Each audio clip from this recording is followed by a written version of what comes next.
Hey everyone, welcome to your Enneagram Coach, the podcast. I'm Beth McCord, your Enneagram Coach. And we've started a new series where I'm taking you through all 9 types with moms. Yes, so there'll be 3 moms of each type where you get to hear about their journey. What is it like to be a mom of that type? So today you're going to listen to 3 type 2 moms. Now, have you ever wanted to have connections with other moms who truly got you? Most of the time we're around people that have advice that goes along with their type, which is different than our type. And that can produce shame, confusion, frustration. But what if you had a group of moms that you got to get together with that were the same type? Well, guess what? We have Enneagram for Moms cohorts, and registration ends today, May 13th. Now, the cohorts will start the week of June 10th. And we want you to be a part of this 8-week cohort because you are going to have a safe place where you can really be authentic. You can share your challenges and your strengths. You can get encouragement from other moms who get you. There will also be a certified Enneagram parenting coach in the group to lead the way. This is going to be a time for you to get to know more about your Enneagram type as a mom, but also get the encouragement and the friendship with others who, again, totally get you. So, register today because it's the last day to register. And you can go to yourenneagramcoach.com/cohorts to register right now. Well, let's dive into today's podcast episode where we're going to hear from 3 type 2 moms and get to hear their highs, lows, and everything in between. So here we go. All right, everyone. So here we are with 3 type 2 moms, and I'm going to have them introduce themselves to us. So, Josephine, why don't we start with you? Okay. Hi, everyone. My name is Josephine Kohler, like roller. And I am an Enneagram coach based in Dallas, Texas. And for me, before navigating first time motherhood during the pandemic, I spent about a decade in the education field. I heard about this program called Teach for America, and that kind of geared my career at that time. And then, like I said, became a first time mom during the pandemic. And so that definitely shifted career trajectory and different things. And so now in this season, I get to do similar passions and do different things within the Enneagram while also spending these like sweet fleeting moments with my 2 sons.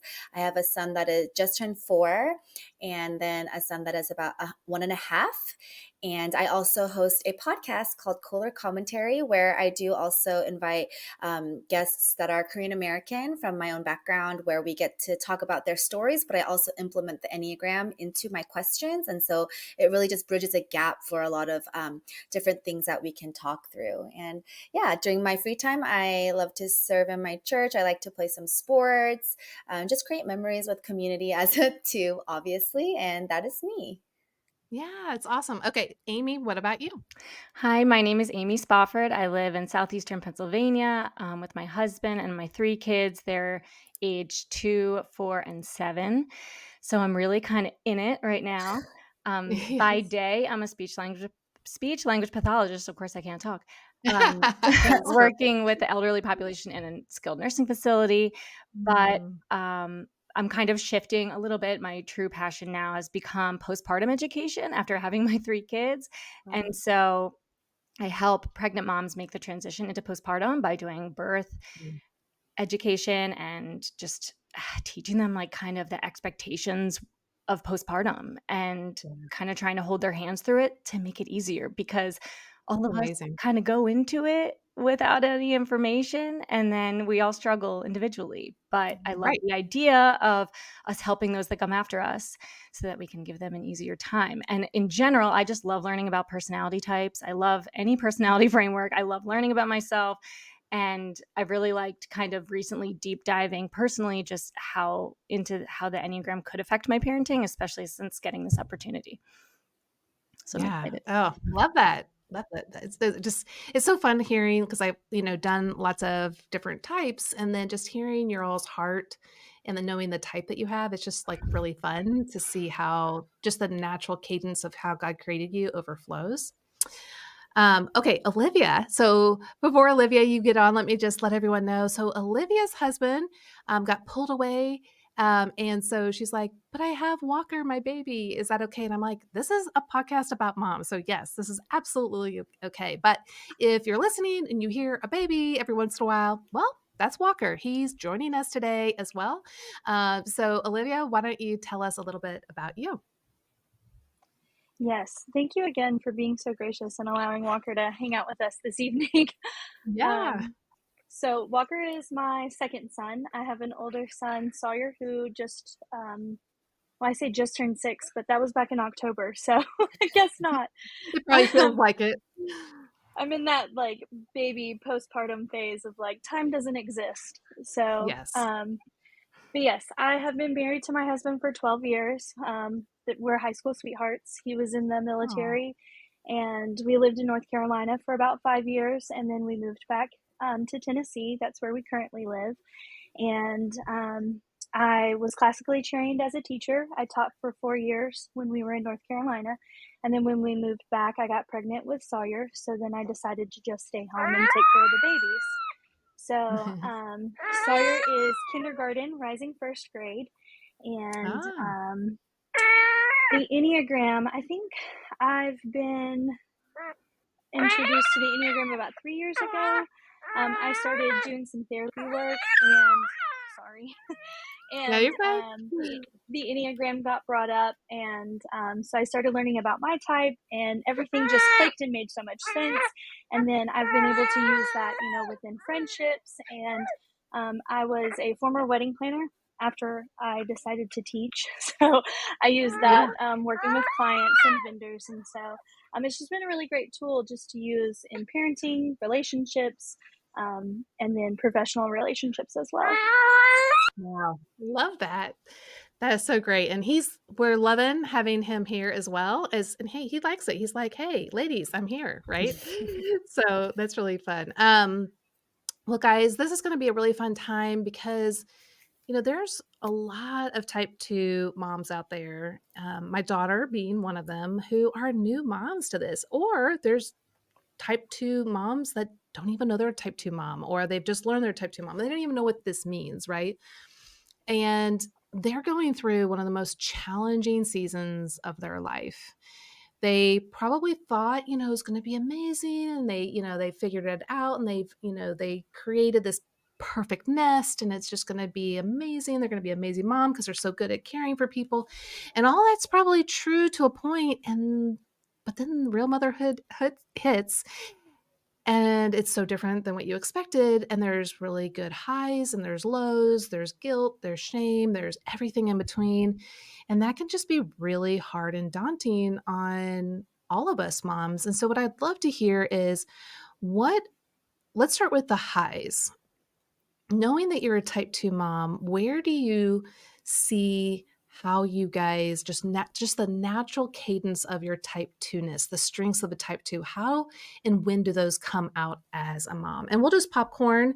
So, like Olivia, if you're like, hey, this is a great time, I'm going to jump in, feel free to do that. But we'll just kind of popcorn. So whoever wants to start, how do you see your 2 show up in a great way as a mom? I can start. I've noticed it. This is Amy, by the way. I've noticed it a lot, especially with my oldest, who's 7, because as twos, I think we are empathetic and we can kind of read people's feelings and emotions and empathize with people easily. And now that she's getting a little bit older, she can have more kind of like real conversations. And so I'm kind of looking forward to the big kid phase and beyond with my others, because while twos can be very nurturing, toddlers and babies are not easy to read and Mhm. they can't really listen to reason. And I find that I can relate to her and she asks me questions and I'm there for her. And I find that that's going to be something I think that is a strength going forward that I've struggled with in the baby and toddler phase. Yeah. Mm. Oh, that's so good. Yeah, 2s are really good advisors or giving advice, giving thoughts, giving opinions, being there as a support. So I can totally see why that would be a really fun stage for you to get into. Yeah. Olivia or Josephine? Yeah, I can go. Yeah, I would piggyback off of that. Maybe also just the oldest child, that connection. But my son, who's 4, one of the things I always hear as feedback is his emotional awareness as a toddler. And so I think that's always something that now that I know more Enneagram stuff, I'm like, oh, well, that makes sense that that's something I somehow embed into him, maybe.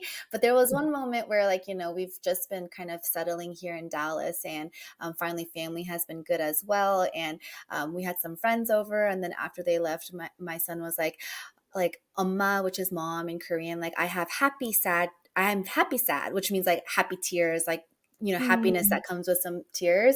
And he's just like, I just feel so loved by my friends and by your friend or things like that. And I was like, oh, like I feel loved too. And I was like, oh no, like I don't know if it's like an oh no moment, which you could talk about the weaknesses part later, maybe. But I was like, I think I'm raising a 2, like in some of those things. But yeah, I think I really do appreciate his ability to express emotions, and that helps us go through the tantrums that are happening at this time where he's becoming more aware of what that means. And there are like talking back stuff that I'm like learning, but then also with that skill, it's been a reminder that like we're on the right track to continue growing forward. So yeah. Yeah, that's great. Olivia, what about you? Yes, totally agree with all of that. The emotional intelligence, like I said, Sawyer's 6, so he's very vocal about his needs and his wants and everything. But I think that also extends to his relationships, like his friendships and stuff. He's very kind, and he can vocalize that with his friends too, to be able to recognize, oh, you're hurt or you need something. So he's very kind, and that has been really fun to watch him develop that skill. Yeah. Oh, that's great. Okay, so we've got some highs and some strengths, but then parenting's really, really hard, and it can really um kind of blindside us, right? Like, we've read all the books, we've talked to all the people, like we're ready for it, and then it's like, what just happened?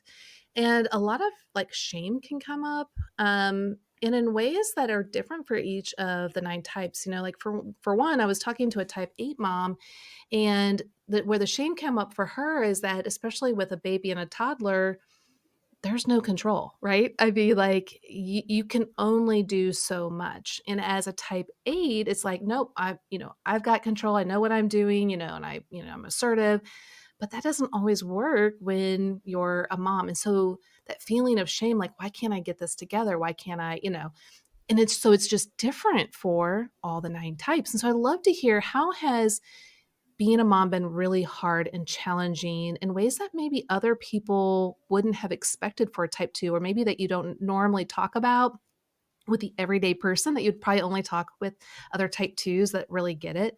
What are some of those things that you guys typically struggle with, or where shame comes up? My first thought is postpartum. Like in that early time when it's so, so important to ask for and accept help. And 2s are such helpers that we Mm, want to not burden anyone. And so we just are maybe internalize a lot of it, or just say, okay, we can handle it. We can get through it. We can do it all. We can be super mom. yeah, But in order to get through postpartum and come out the other side mentally stable, I think we do need to be able to lean on people. And that's just harder for 2s, I think. yeah. So, and I definitely want to hear Josephine and Olivia on that too, because what is it like when someone offers you help versus you knowing you need to ask for help? Is there a difference? Are they both? Is it both hard to do that, or is one easier or better than the other? I think it's a lot easier to accept it when it's offered. And it's the easiest when it's offered in a very specific way. So, hi, Mm. I'm going to make you a meal. Would you like chicken enchiladas or soup? You Uh-huh. know, Uh-huh. I'm going to come over. What time is better, this time or this time? Hi, I'd like to help you. Would it be better if I picked up your older child from school, or would it be better if I came over for a visit? Like something like that, that really just takes the decision fatigue away from the new mom. That Yeah. that is what I would love the best. Well, and here's what's so great about what you just did is because twos are so great at this, they know what the needs are. So you nuanced, like you knew what the needs were. Like even you saying, "Would you like me to pick up your older child at school?" Like, I'll be honest, I wouldn't think of that. Like I was like, "That's a great idea." Yeah, because maybe the mom just wants to stay at home and do all the things at home or just rest. That's a great idea. Like, but I don't think that way. And so it just really goes to show how you guys are so strong in the area of knowing other people's needs and how to move in to help their needs. But that's also a real struggle for you guys, right? Because people don't think about your specific needs and nuance them that way. Would you agree?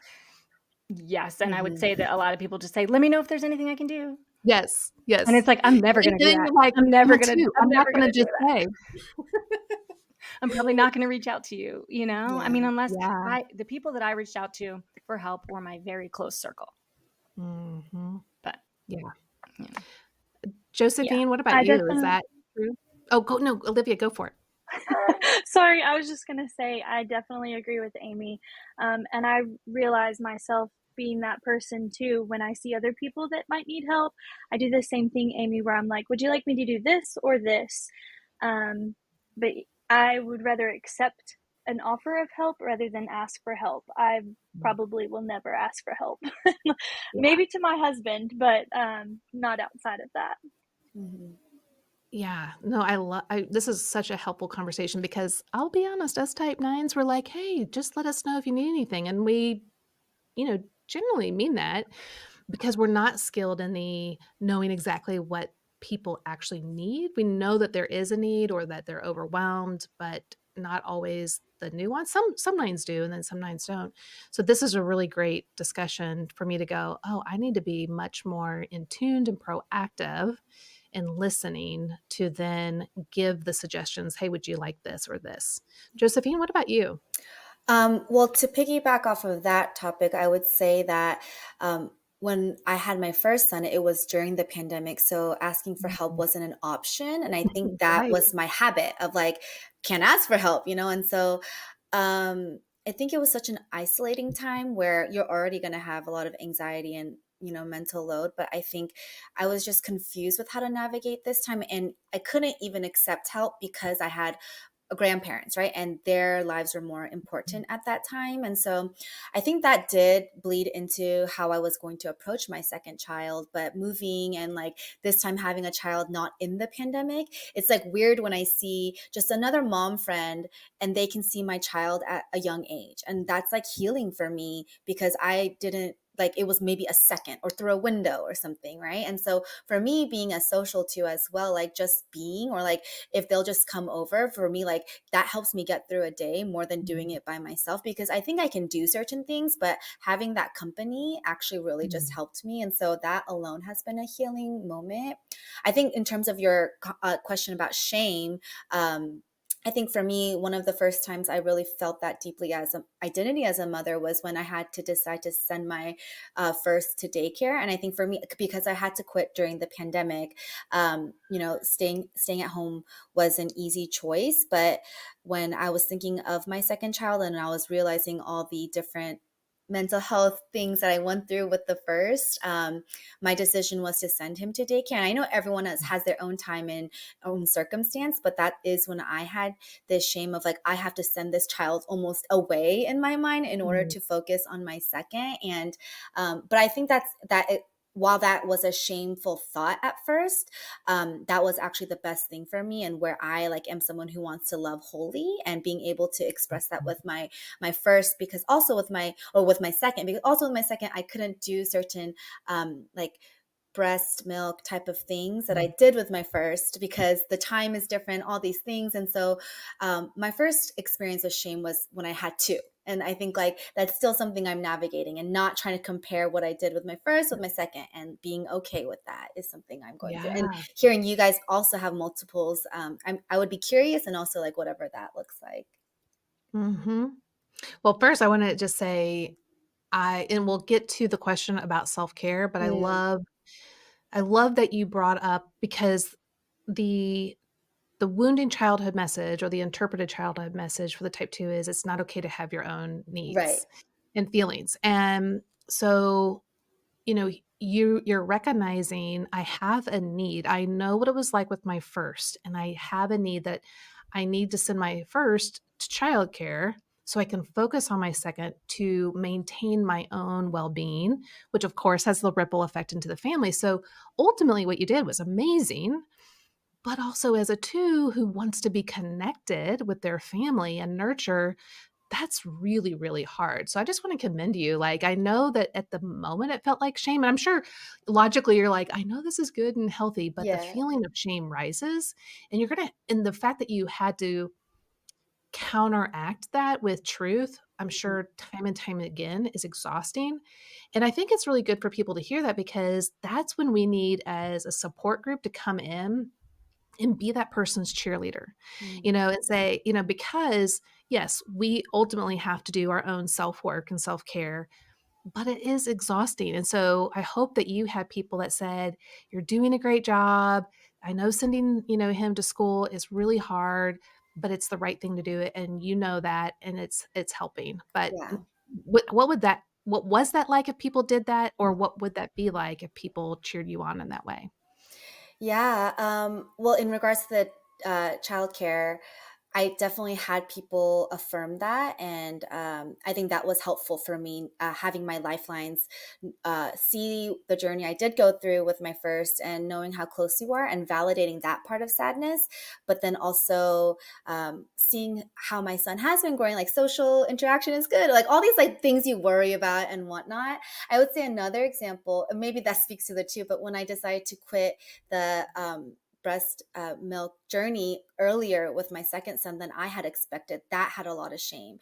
And Mm, I think for me that I processed it through like making a post, like honoring my body for what it's been through in the last two children. And even like a year later, I just have random people that I meet, that like we are friends on social media, but maybe don't see each other as often. And they'll be like, your post actually helped me not feel mm. so guilty about my own decision. And I think as a two, that was affirming, right? It's like, I made a Yeah. decision for myself, and that's something I'm proud of. But then to know that did have some effect that I didn't expect, but hearing that is like, I'm so glad, because those decisions feel so isolating and can be Yes. guilt, it gives you guilt. But to know that I could lessen that as well, just a little bit for someone else, meant the world for me. Yeah. Yeah, because literally, for the type 2, if that's the decision you were wanting to do Mhm. to breastfeed and then you can't, I mean, it is literally a physical way to Yeah. nurture, Mhm. and if your body or whatever reason is inhibiting that and you need to make that decision, I can see where that would be really challenging. Whereas maybe another type, it's like, yeah, it is what it is. But I can see how that could be really challenging for you. And then again, making that decision is part of self care. But then you find out later, well, it's actually helpful for others too. So it's like, looking back, it's like, "Oh, that's beautiful." Yeah. I'm sure in the moment it didn't quite feel that Mhm. way. Mhm. Okay, so you kind of, posed a curious question to Olivia and Amy about having multiple. So can you kind of say that again? Because I kind of interrupted with all this other stuff. So what was it that you were curious about? Yeah, I'm just curious what goes through your guys' mind. How do you balance that love that you want to give?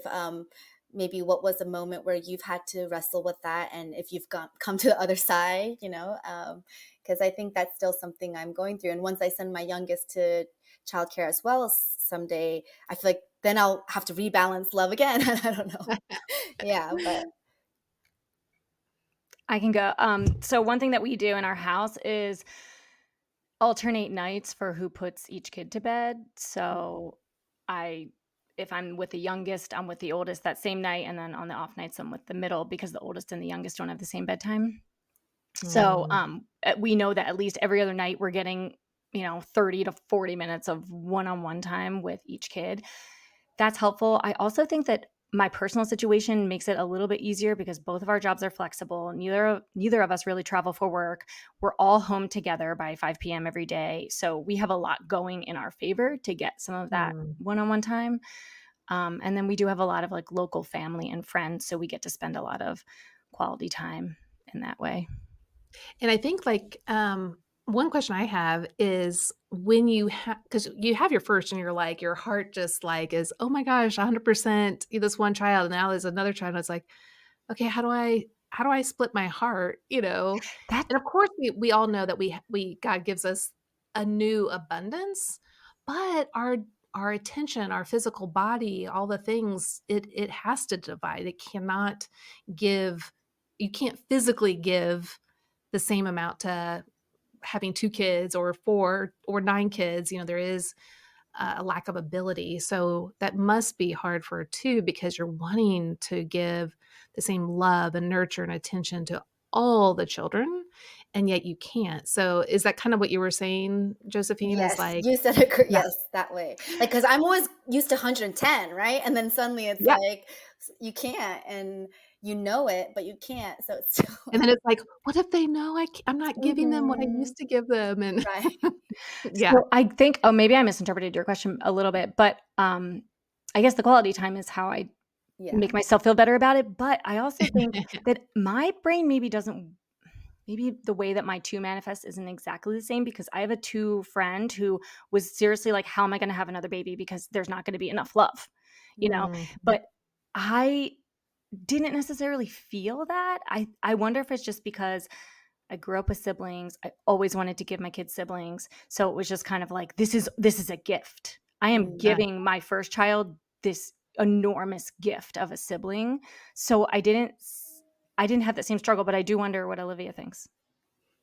Yeah. Well, to be honest, I'm still trying to find the balance.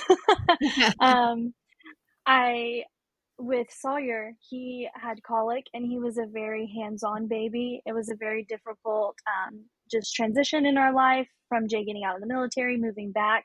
And so I feel like I was the same where I was able to devote 100% of everything to him. And part of it was because I had to, because he was colicky and everything. Um, Having Walker now, he is a much more relaxed baby, very content. Not tonight. This is not a good representation. But um, I think Sawyer has had a little bit of a difficult transition with that, of me having to give part of myself to Walker.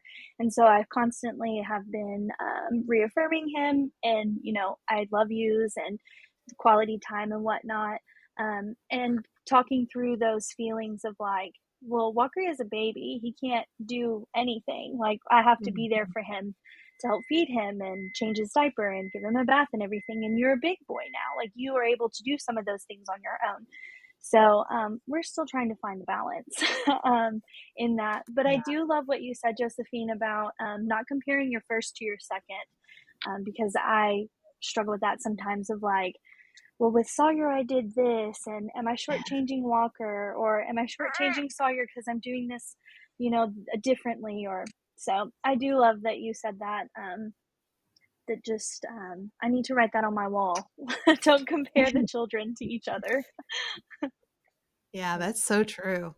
Okay, so let's move into the realm of self care. And I know we've kind of touched on it, but it's a really big deal for twos because the way the twos are created and designed, it's to focus on the emotions and needs of others.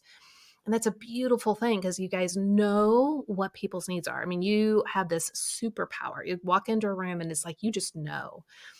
And that's great unless you're not also taking care of yourself. And the reason twos typically negate themselves has to do with they fear that if others see that they're caring for themselves versus another, because there's always need somewhere, then others are going to see them as being selfish and then reject them.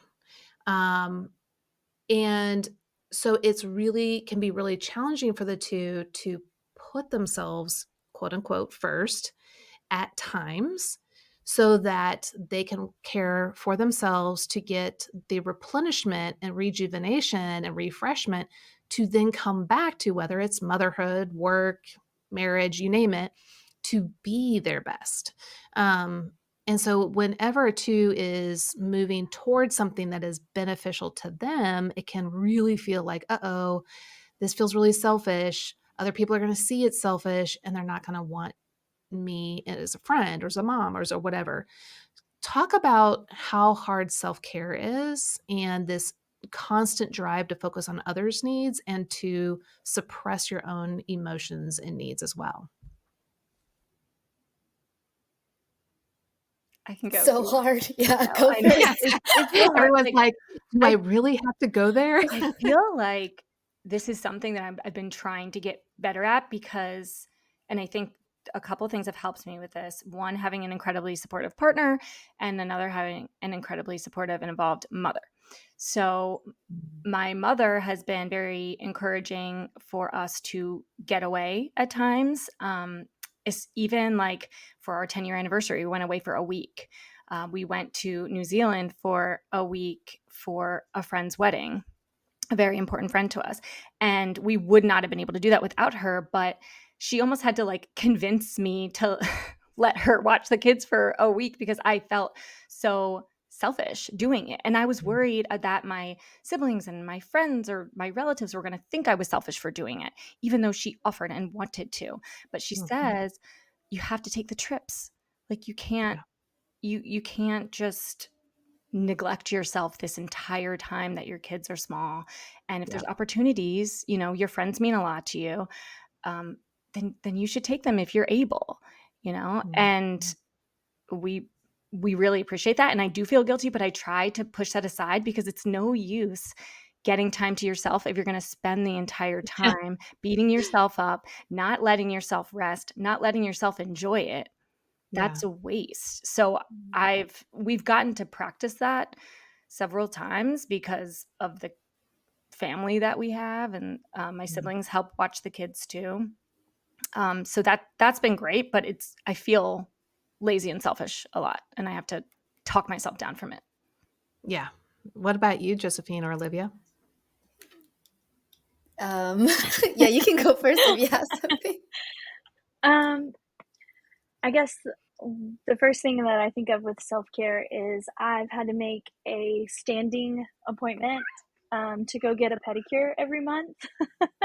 It started when I got pregnant with Walker, and I was just overwhelmed with work and family life and being pregnant. And so my husband was like, "You should just go get a pedicure. Just get some Starbucks, go get a pedicure, and come back." And that's like always the best because I can get away for a little bit. I come back and I feel refreshed.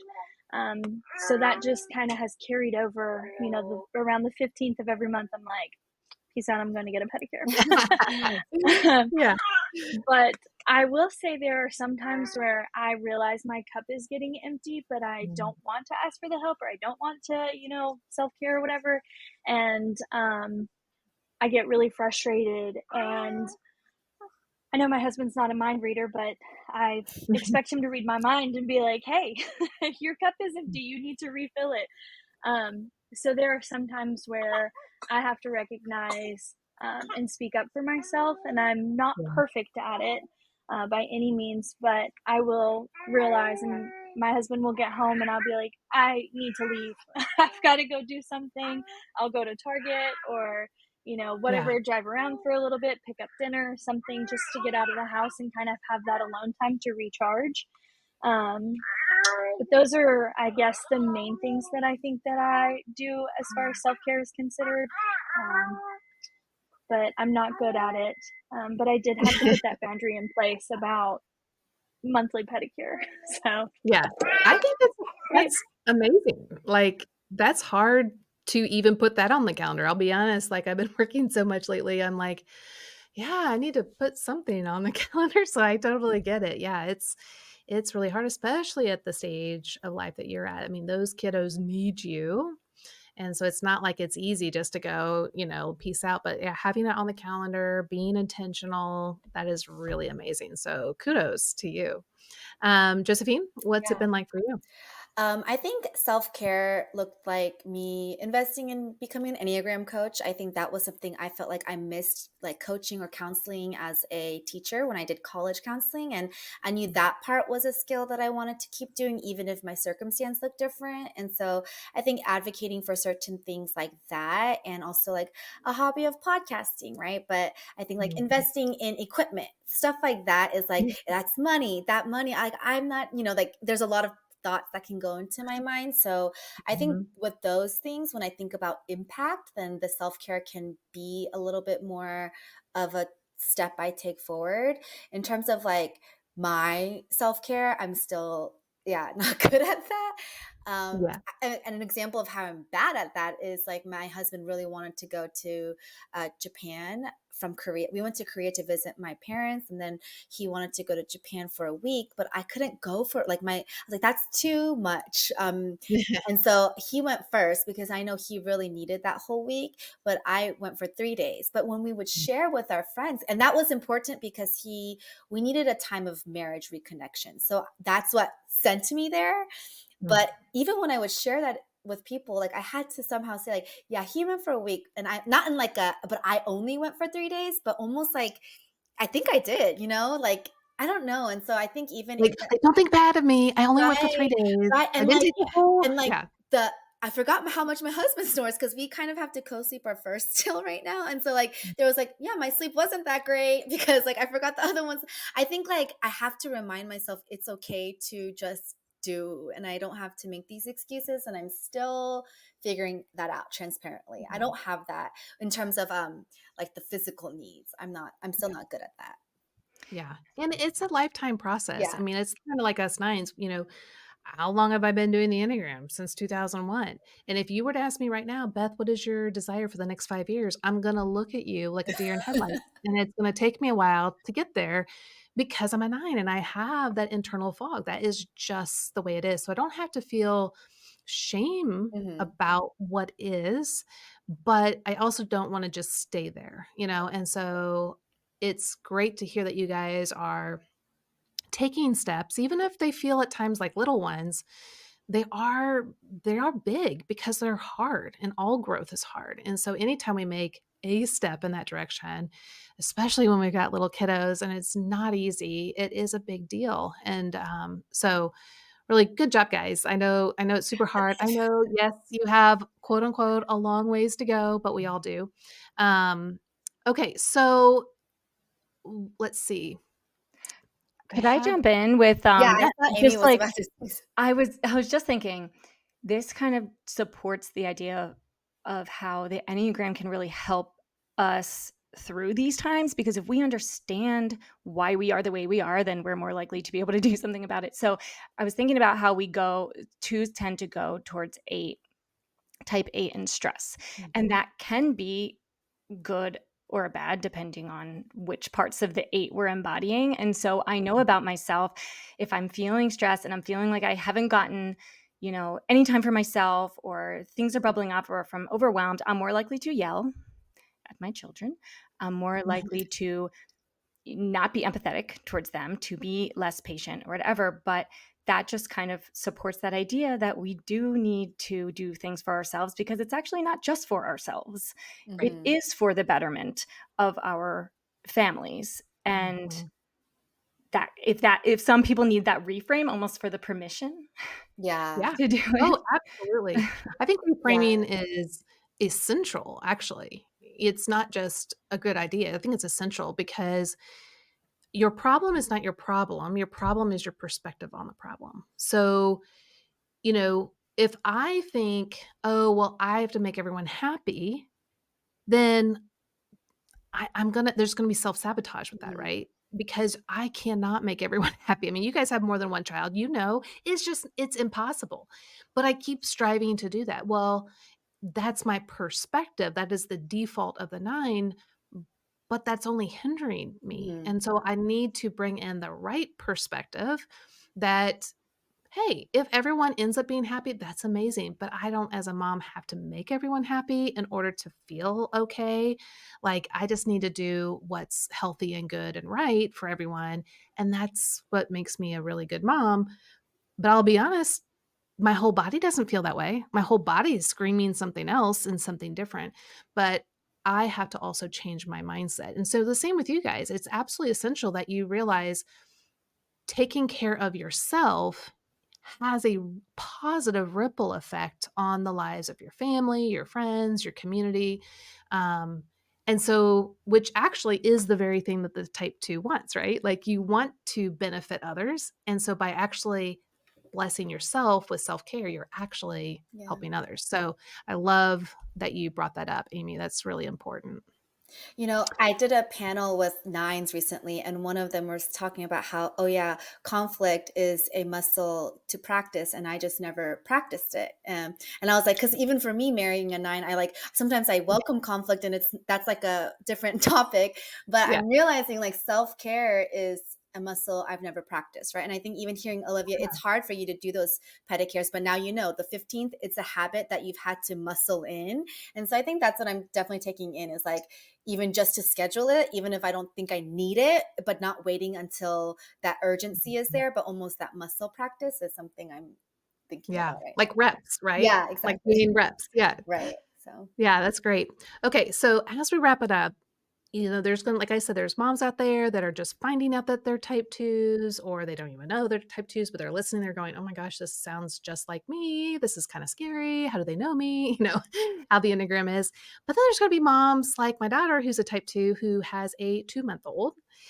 And what do you like, if you were with yourself back when your child was young, W what would you say to that type 2 or any type 2 that's a mom? Because it can be even like someone who like me, an empty nester, and they're still having the same, type 2 head trash or shame or issues or whatever it is.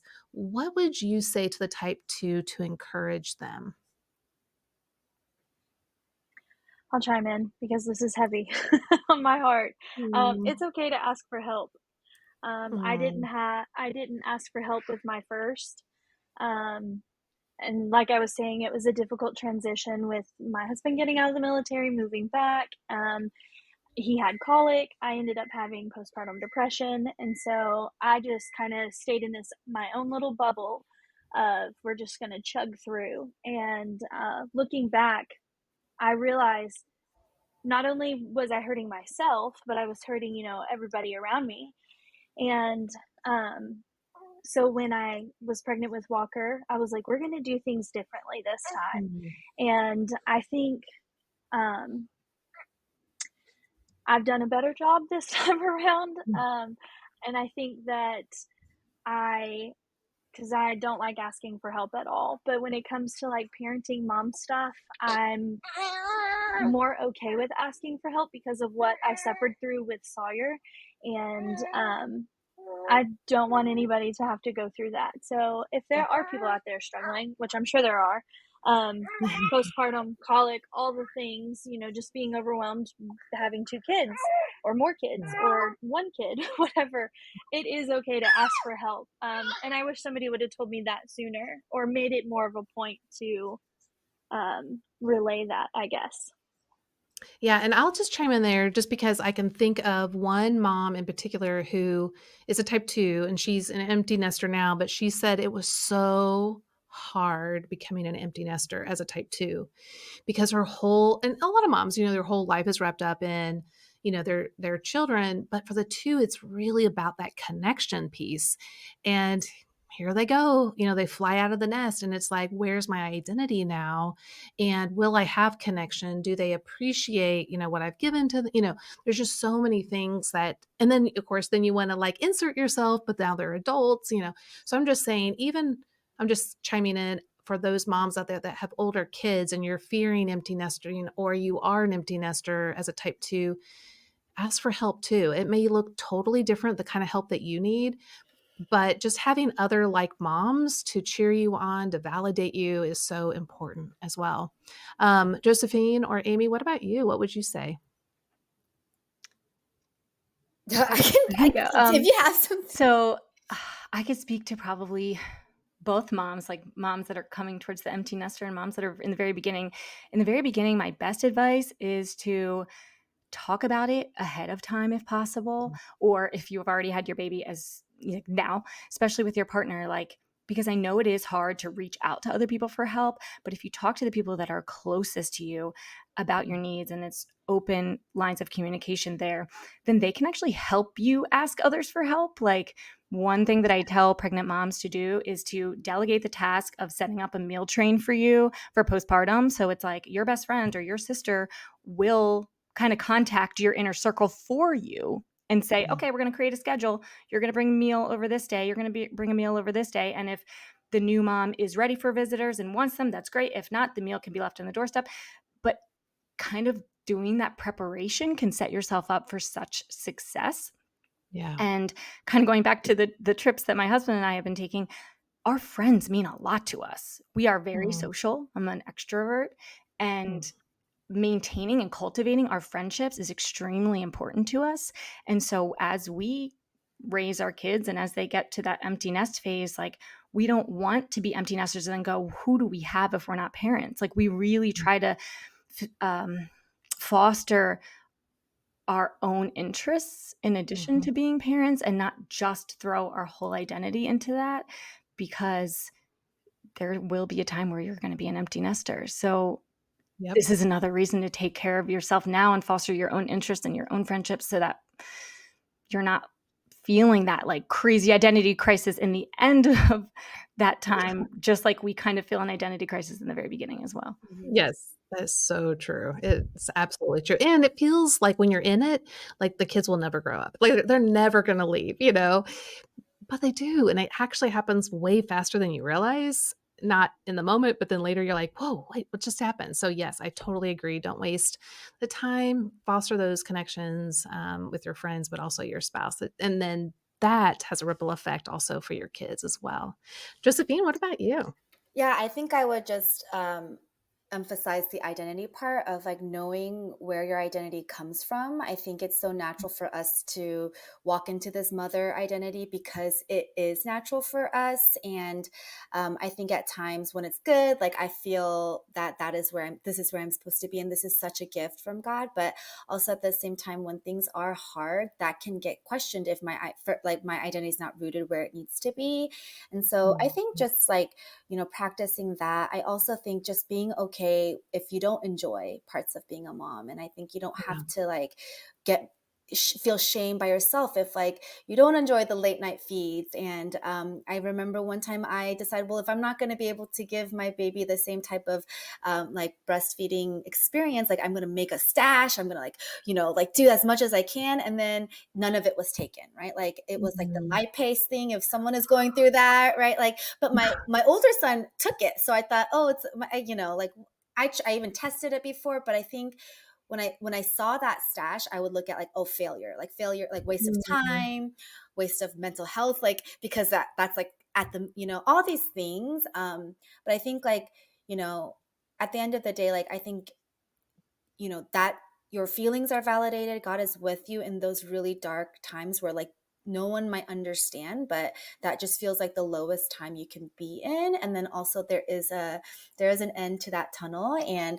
just like holding on to that identity is so important. And so I would say, Mhm. yeah, I don't know what kind of advice that is, but I think I was listening to you guys and Well, l affirming that. Yes. and I know that all the twos out there are totally understanding. Hmm. So, that is what they need to hear Hmm. and to be validated and be like, "Oh, okay, I'm not the only one, Hmm. out here feeling this or experiencing this." Yeah, I Amy. think, Beth, you also mentioned like creating or something about mom communities or like Hmm. no, joining a community of moms in some way. And that might look like connecting with friends from high school in a similar phase of life to you, or joining a Facebook group that aligns with you and isn't going to stress you out. Or anything that you can do to find solidarity, because that is what we do. Yeah. Is we empathize and find solidarity. So if we can, yeah, get that feedback from someone else and then feel Mm, comfortable enough to be able to text them. Right. I had a deal with two of my friends from high school. You can text any time of day or night, because if I'm up at 1 and then you're up at 3, I'll see your text. And gosh, I feel like that saved me in some ways. Mhm. oh, yeah. For sure. Yeah, and we are, launching Enneagram for Mom cohorts. So there'll be a cohort for each and every Enneagram type, and when this releases, it's actually the last day of registration, and so our hope is that moms that are type 2s, they're together like you guys are right now, and it's like, "Oh my gosh, yes," and then you guys can go back and forth and talk and learn and then explore your type 2-ness and or 3 or 4, whoever, whatever group it is. But to have a safe place where moms can come together that are like-minded, um, I think is so important because so often moms are trying to give really good advice, but they're bringing it from their type's perspective, and it could totally miss the mark. Like a 3 giving me a type 9 advice, and I've had plenty of them, bless their heart, they're amazing, but I do not have the same ambition and energy and lots of things that they have. They're amazing, but that's just not who I am, but I've tried a lots of times to be something that I'm not, and it just doesn't work. It's exhausting, and then, of course, shame and guilt come in if I'm trying to be something I'm not. So we wanted to create a safe place for moms to be able to come together that are the same type to get that support, that validation, and the guidance from a certified Enneagram coach that is skilled in parenting itself. And so that's what we've designed. And I'm really excited. So we're going to do our first set of groups or cohorts this summer, and then we'll see how it goes. And then hopefully we'll continue to have these. So those that are listening, if you get to jump in this cohort season, great. If not, there'll be prayerfully others to come to bring support right where you're at. So I'm really excited That sounds like to an give everyone amazing opportunity for moms. I mean, because 'cause you're so yeah, right. I mean, the advice cannot be given in the blanketed ways, like, pretty much Right. for anything, but man, for motherhood, yeah, because absolutely. like what you guys are saying today is literally life giving to the other type 2 moms. Now, is it helpful for moms in general? Yeah, I mean, there's going to be lots of things that you said today that are in general are really good things, but it's not going to hit the same as a type 2 mom that's listening. For them, this is gold. It is going to be something that they're going to listen to over and over and over again because it means so much to them to have someone else speak the same language, to see the world from the same lens. So I'm really excited to see how this all goes. Yeah, I'm sure it will go great because the moms will come together and they will do like you guys are doing today and banter back and forth. And I've done groups before, but it wasn't a mom group. It was just kind of like just the type group.